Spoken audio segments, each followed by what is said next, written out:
Democrat Danica Roem is the first openly transgender person to be elected to state office. She won a seat in Virginia state legislature by defeating a longtime Republican incumbent. That Republican held the seat for 13 terms. Danica Roem is joining me now from Washington. State delegate-elect, thank you for joining me. Thank you so much for having me on, Kate. So it was a historic win Tuesday night. Has it set in now for you a few days later?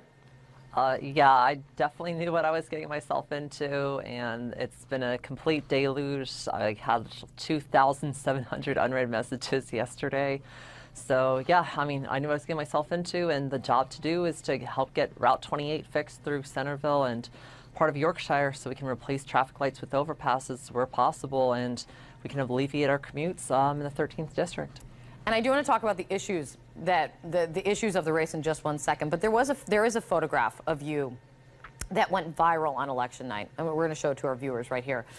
This is from the Washington Post. You seem overcome with emotion in the midst of it all. What was happening in that moment? Can you describe it? Yeah, sure. So 19 out of 20 precincts had reported. We were just waiting on Prince William County's absentee ballots, and I didn't want to jinx anything. I knew we had a very commanding lead, but then Joe Biden called me and wished me congratulations. And that's generally when the vice president calls you, that's when you know it's time to declare victory. And at that point, you know, I kind of paced around for a bit, and then I told the room of supporters that Joe Biden called and that we won.